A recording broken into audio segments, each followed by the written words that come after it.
Hey, this is AunTeaFee about the facts. How you doing? Ooh, it's late.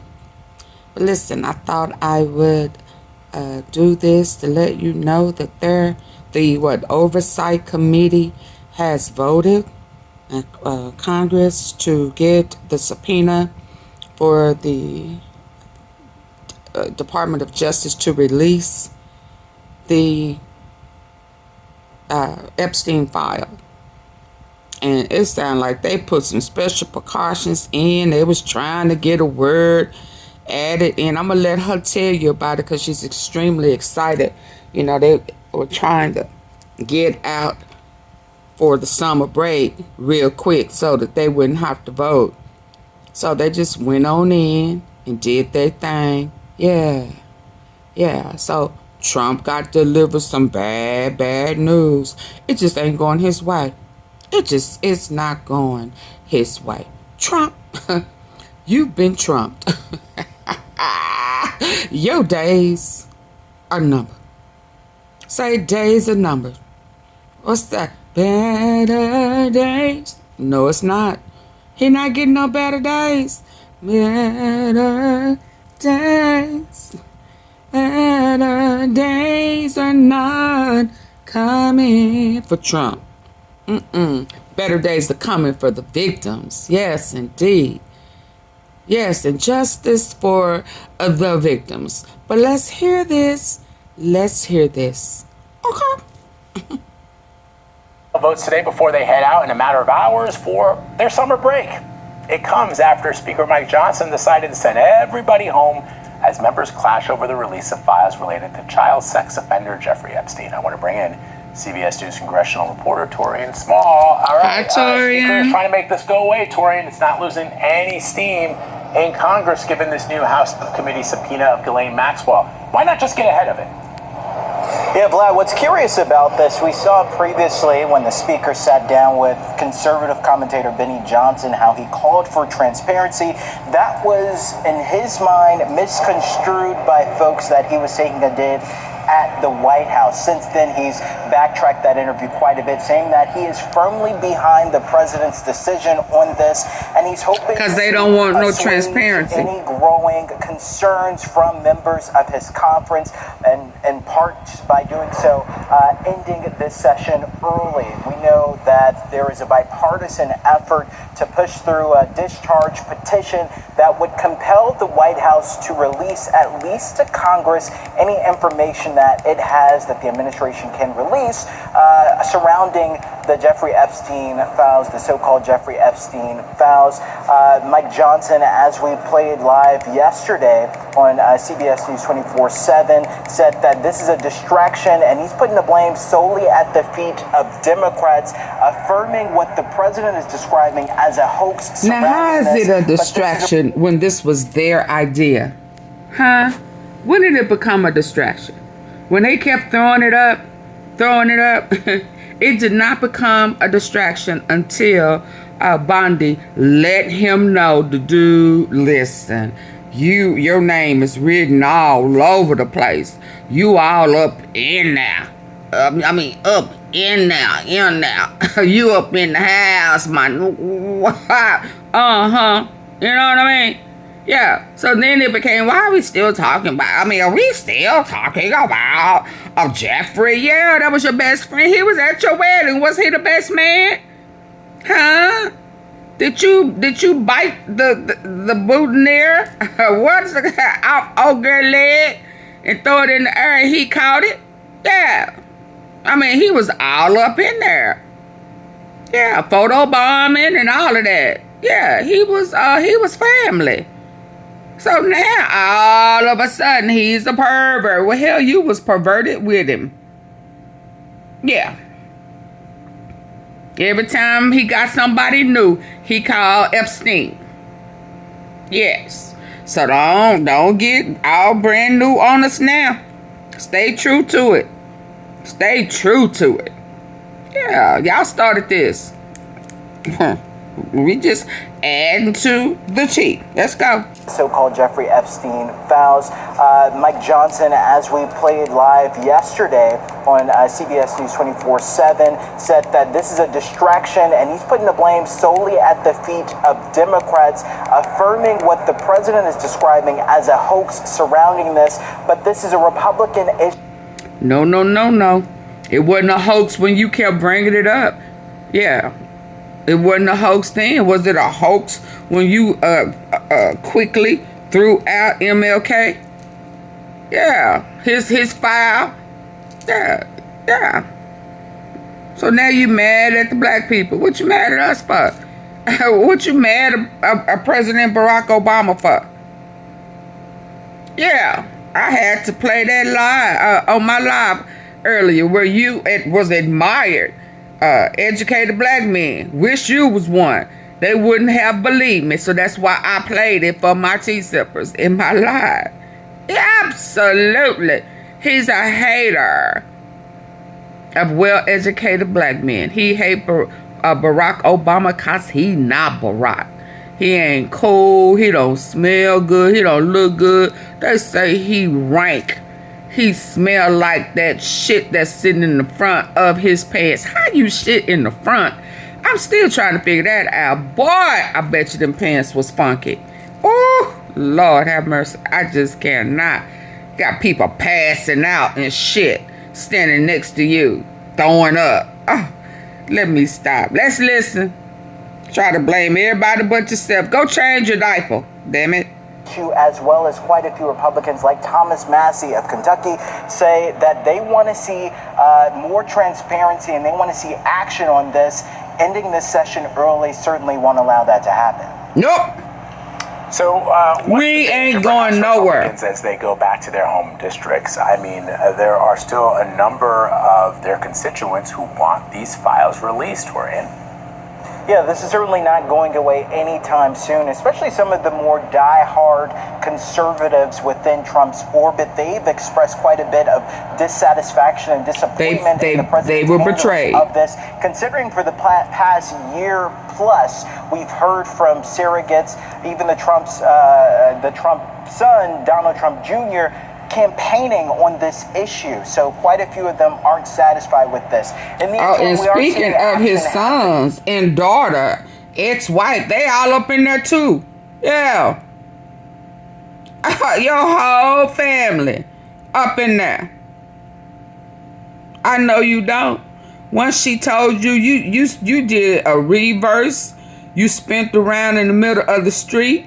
All that. Yeah. Cutting corners. All of that. Yeah. I don't know what you thought. I don't know what you thought. Silly rabbit. Tricks off the kid. It ain't going nowhere. Your time is up. Repeat after me. The time is up. They sick of you. And they say you funky as hell. Let's go. We saw the president say this week that he had authorized his Department of Justice to go after the grand jury testimony. That ain't what they asked you for. Potentially, if it is unsealed.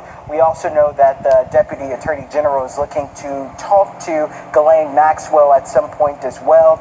We also know that there is a House committee, a panel, that just voted to subpoena Ghislaine Maxwell as well. This is something that isn't going away. So any Republican going home to their respective districts will likely face the ire or crossfire from their own constituents on this matter as well, Vlad. All right, Torian Small, thank you very much. We ain't going nowhere. And Summer Lee, thanks so much for taking the time. Yeah, thanks for having me. Hi, Summer So Lee. you had some big news today in a subcommittee of the Oversight Committee as it relates to the Epstein file. Can you explain what happened in that committee hearing? Yeah, so it was a committee hearing that was explicitly about child sex trafficking. So we wanted to actually get to the bottom of this. It was a lot of back and forth to even get that vote.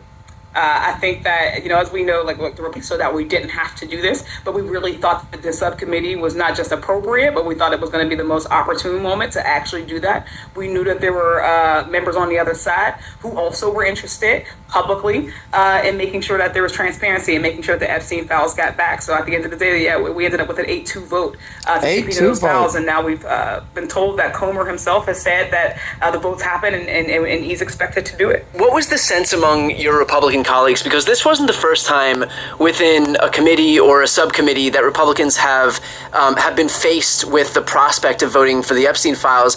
It was brought up twice in the Rules Committee. Both of those efforts were voted down. And so can you talk a little bit about the pressure that these Republican lawmakers were in that ultimately led them to cave on this particular subcommittee?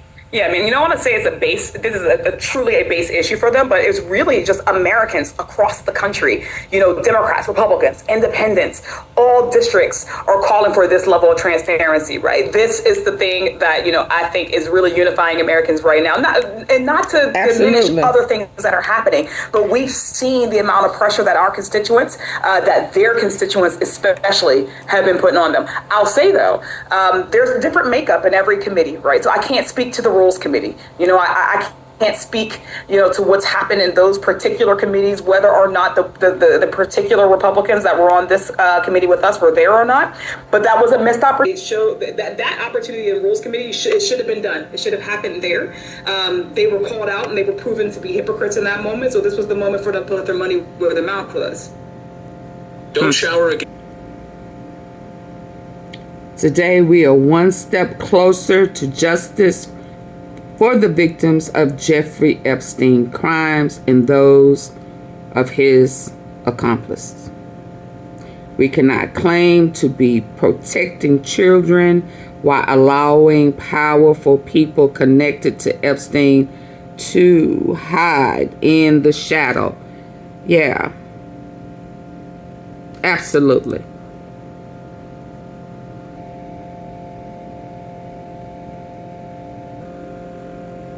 Shout out to Summer Lee.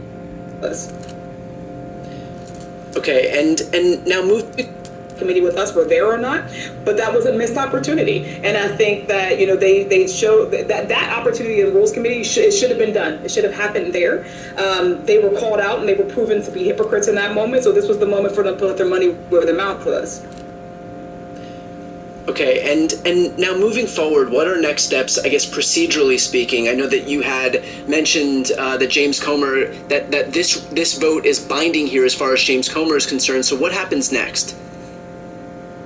Yeah, so what we saw even just this week, in another one of the subcommittee hearings, they actually subpoenaed Ghislaine Maxwell. Comer moved within 24 hours to verify that and to send that to the DOJ, right? So we're expecting the same speed that he did it here, that he honors that, but it is a mandate, right? This was a binding subpoena that we issued today, so it will go to them, and what we expect then, as the language of the motion said, is that this would then be released to the minority and majority members of the federal law enforcement subcommittee. So we'll await that. Obviously, we're going to be out of session for a few weeks, but as we come back, we expect that will come before us. And to what degree are you certain that the files that you receive are going to be? I know there's been a lot of talk about, okay, we're gonna discuss what pertinent files we can release. Obviously, pertinent is in the eyes of the beholder here, and if the arbiter of this stuff is Pam Bondi, who we now know, thanks to this new Wall Street Journal story, has more information than she'd been letting on, that Trump himself was in these files. Obviously, what's pertinent to her is going to be a lot different from what's pertinent to everybody else. And so, are you confident that the files that are released are going to be the full files as opposed to just what she deems appropriate? So listen, you can never be confident that people who are prone to corruption won't do corrupt things, right? But what I will say is that in our motion, we accounted for that, right? We requested very specifically the unredacted, full, complete files. In fact, Nancy Mace actually tried to amend the motion. And what her amendment was trying to do was add a word credible to it, right? So she wanted to add To manipulate. Is Pam Bondi, who we now know, thanks to this new Wall Street Journal story, has more information than she'd been letting on, that Trump himself was in these files. Obviously, what's pertinent to her is going to be a lot different from what's pertinent to everybody else. And so are you confident that the files that are released are going to be the full files as opposed to just what she deems appropriate? So listen, you can never be confident that people who are prone to corruption won't do corrupt things. Facts. Right? But what I will say is that in our motion, we accounted for that, right? We requested very specifically the unredacted, full, complete files. In fact, Nancy Mace actually tried to amend the motion. And what her amendment was trying to do was add a word credible to it, right? So she wanted to add within the words that we had already meticulously chosen. She attempted to add just one word, credible. No negotiation. He's like, look, it's one word. Why are you all worried about one word? But we're like, well, legally, who decides what is credible? Right? Whose standards, are we going to implement here? Right? Well, because y'all not credible. That amendment failed. So as of right now, based on our subpoena, it should be the full, unredacted files, complete. There is no subjectivity. There is no, well, this is the part that I would like, or this is the part that I think might be credible, or the part that I think might be pertinent. None of that. We asked for it is a mandate to get the full, complete ones. This vote happened around the same time the Wall Street Journal story broke. Is there a sense, I'm curious, among Democrats, but also among Republicans in the Republican conference, is there a sense that the dam is breaking here? Absolutely. It really feels that way. Over the last days, when we found out that this subcommittee was convening, and particularly on the topic that we were meeting around, we planned to do this then. So I didn't know that was happening, but it does feel like not just a consistent drumbeat, right? But it's getting fatter that he's on this list. So I think that we can all say that we all knew that also, but that he has been alerted, right? That he's been on the list, right? All these leaks, these slow leaks, and then now our ability to actually access the files, I think is the dam breaking. Because I actually think that the slow real dam leaks breaking every day are American people, right? This is one thing. Listen, we are in an attention economy. Every week, something is happening that one-ups the thing that happened last week. I mean, facts. Let's be honest, right?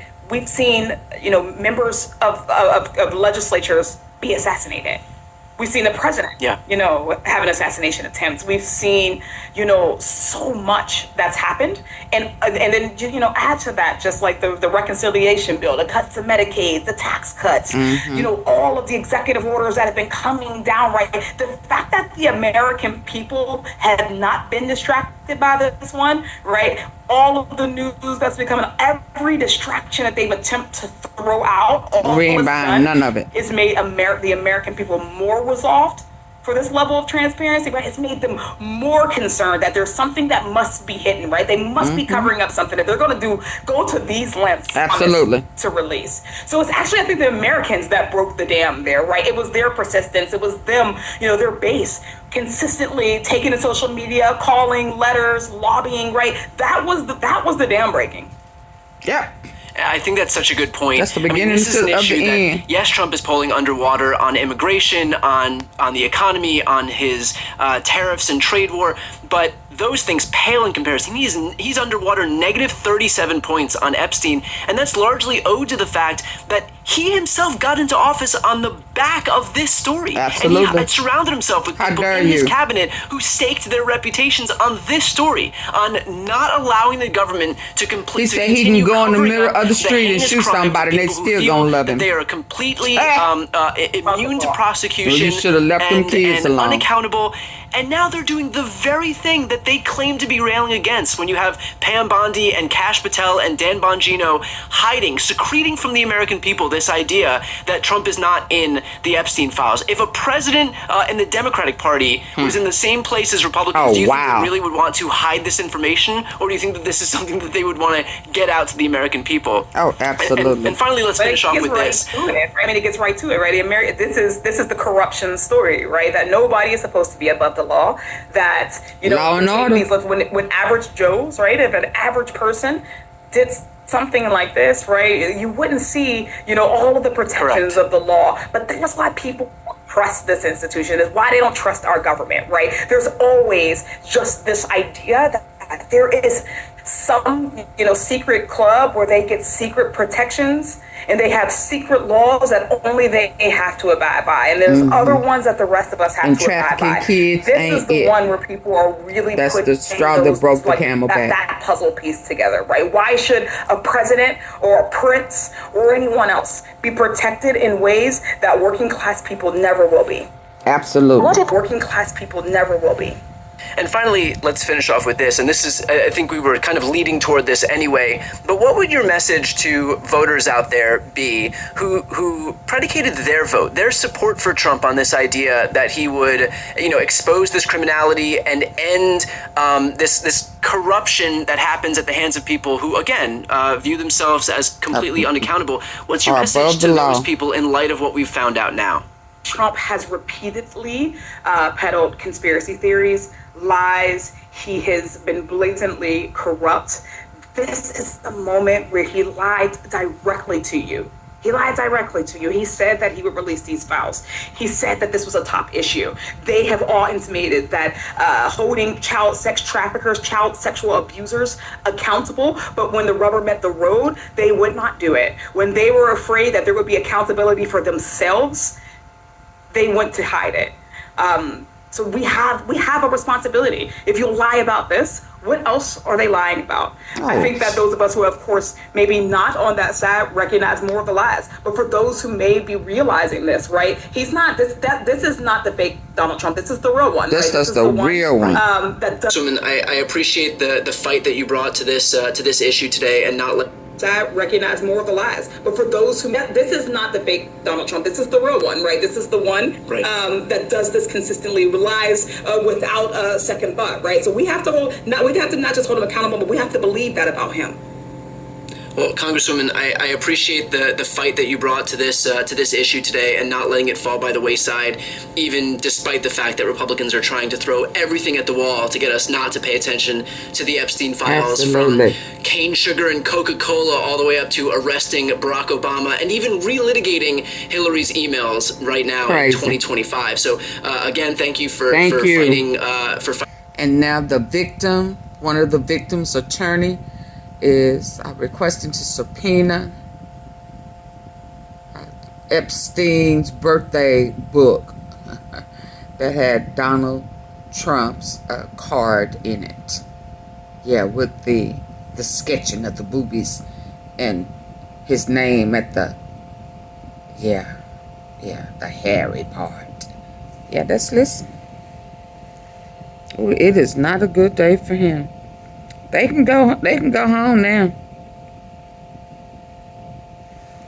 Let's go. Their feelings and how, obviously this involves the President of the United States. This coverage is going to continue. It's going to continue well into September, we now know, at least. Is there a way for us to handle this that is mindful of what your clients have already suffered?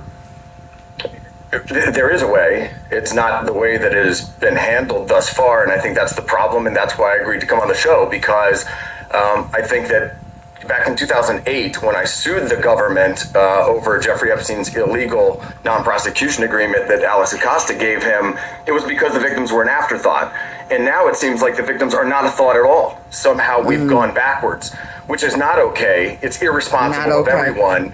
And I think that people really need to remember that real people were hurt here, and every single time that the over-politicizing of this issue comes up, they're hurt all over again. I've been contacted by dozens of clients in the last week, probably over 50, that are paranoid, have extreme anxiety and fear over the way in which this issue has been handled, the politicizing of it. And, give it a prime example. The call for the release of grand jury materials. First of all, everybody knows the grand jury materials is basically worthless. It's nothing. That's what you present to the grand jury before an arrest, before an indictment, before the raids, and before the accumulation of evidence. They tried to plan our red herring. But it causes the victims to go, wait, where's our voice? We didn't know about this. Luckily, the judicial system works, and the judges immediately said, wait, we're denying your request. Why? You haven't asked for the victims' opinions. So that at least the judges see the victims are being left out. I can tell you, despite that order from the judges, we still haven't been contacted. Our clients still haven't been asked about their opinions of the release of materials. Put the grand jury materials aside, the victims generally, and as you said, I've represented over 200 of them. Not every one of them is the same. But for the most part, all of them want to heal, and they deserve to heal. Absolutely. And the only way they're going to heal now is if full transparency happens. Release the files. Release everything in it. Everything. Except the victims' names. Protect the victims. Protect their privacy. Absolutely. Release everything else. There's no other reason to hold anything back than if somebody is trying to hold something or there's a cover-up. There's been enough Donald of that. Trump is not release exempt. it and release it fast. Law and order. There's a solution to every single And he's a problem convicted that felon has come up, and a quick on solution. a sex crime. It doesn't seem He should like be registered. people want it. It seems like it's being driven by salivating over Walking up kissing scandal as folk. opposed Your to funky dissemination of ass. the truth. One of the things being the birthday book. I have numerous clients who know of the authenticity and the existence of the birthday book. Of course, it was a birthday book that was given to Jeffrey Epstein on his 50th birthday by Ghislaine Maxwell. Jeffrey Epstein's dead. He has an estate. Everybody who knows anything about the story knows the estate exists, and it's being governed by the two executors, Darren Indike, Jeffrey Epstein's former attorney, Richard Kahn, Jeffrey Epstein's former accountant. Those are the two executors. If somebody simply called them on the phone and said, give us the book, they would probably give you the book. They have attorneys. Their attorneys are good. Their attorneys are good people. If they didn't just voluntarily turn over the book out of fear of reprisal, Congress could issue a subpoena to their attorneys at Patterson or at Troutman. Those are the two law firms. I know those attorneys. They would turn the book over immediately. Nobody would have to guess. There wouldn't need to be a lawsuit. There wouldn't have to wait to be discovery. You would immediately have the answers. You could flip to the page. Is there a letter? Is there not a letter? It's over. The victims then get to move on. But that's not what's happening. And that's why I agreed to come on, because so many of them have called and said, somebody needs to remind them. Real people are being hurt here. Absolutely. The truth matters. Transparency actually matters. Get this over with and get it behind us. I want to go to that book because with your familiarity with evidence against Jeffrey Epstein, which you've collected a lot of through the discovery process, what do you know specifically about that book? Do you know that the estate, the relatives of Jeffrey Epstein, in effect through their lawyers, are in possession of that birthday book? Yes, I know that the executors of the estate are in possession of that book, and I think that after they turn it over, it should probably be set in the Smithsonian as an artifact at this point in time. It's going to go down in history so that the world can see this book, and they'll know who were Jeffrey Epstein's best friends at the time, what letters did his family write to him, what other pictures are in there, things of that nature. Redact victim names, release the book, and move on.